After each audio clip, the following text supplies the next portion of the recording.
UP विधानसभा चुनाव की सरगर्मी कम होने का नाम नहीं ले रही। पक्ष विपक्ष का एक दूसरे पर किया गया जुबानी हमला सियासी पारे को और बढ़ा रहा है। इसी कड़ी में समाजवादी पार्टी की ओर से किए जा रहे वादों पर यूपी के डिप्टी सीएम ने पलटवार किया है। केशव प्रसाद मौर्य ने अखिलेश यादव पर हमला बोलते हुए कहा कि अखिलेश यादव की माफिया परस्ती और झूठे वादों का जनता करारा जवाब देने को तैयार बैठी है। यही नहीं, अपने बयान में डिप्टी सीएम ने आगे अखिलेश को चुनौती देते हुए कहा, भ्रष्टाचारियों और आपराधिक प्रवृत्ति के लोगों को सत्ता में आने का न्योता देने वाली समाजवादी पार्टी इस बार विधानसभा चुनावों में 27 सीटों के लिए तरस जाएगी। देखिए, मैं ये मानता हूं कि समाजवादी पार्टी में भगदड़ मची हुई है। समाजवादी पार्टी के सारे दावे खोखले थे। समाजवादी पार्टी समाप्त पार्टी की ओर बढ़ रही है। समाजवादी पार्टी का गठबंधन केवल अपराधियों, माफियाओं, गुंडों और दंगाइयों के बलबूते चुनाव के मैदान में आना चाहता था और उन्हीं के बल पर चुनाव लड़ना और जीतना चाहता था।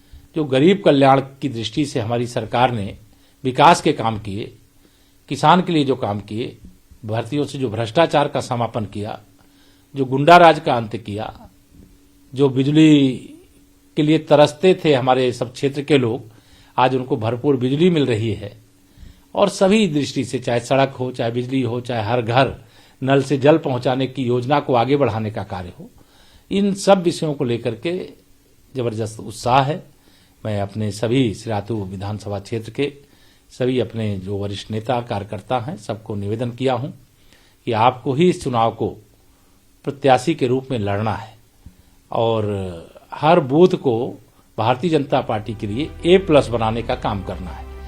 इसके अलावा केशव प्रसाद मौर्य ने अपने बयान के जरिए अखिलेश पर हमला बोलते हुए कहा कि चुनाव के वक्त माफियाओं और अपराधियों का गिरोह तैयार करने की बजाय अखिलेश यादव अगर 5 साल जनता के बीच जाते हैं और उनके सुख दुख में शामिल होते तो उन्हें जमीनी स्तर की जानकारी होती।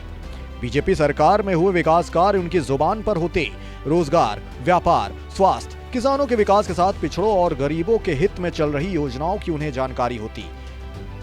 वो तो 5 साल तक केवल अपराधियों और भ्रष्टाचारियों की लिस्ट ही तैयार करते रह गए। बीजेपी के विकास के कामों का जिक्र करते हुए केशव प्रसाद मौर्य ने अखिलेश यादव को चुनौती देते हुए कहा कि सत्ता में रहते हुए भ्रष्टाचार, गुंडागर्दी और तुष्टीकरण की पौध लगाने वाले अखिलेश यादव ने मां भारती का विरोध करने वालों को चुनाव में उतारकर अपने कुत्सित इरादों को फिर जाहिर कर दिया है। लिहाजा यूपी की जनता ने उन्हें पिछली बार 47 सीटों पर समेटा था। इस बार अखिलेश के गिरोह को 27 का आंकड़ा भी पार करना मुश्किल होगा। बता दें, पार्टी ने केशव प्रसाद मौर्य को सिराथू सीट से प्रत्याशी बनाया है। फिलहाल इस सीट पर अभी समाजवादी पार्टी और बहुजन समाज पार्टी ने अपने प्रत्याशियों की घोषणा नहीं की है।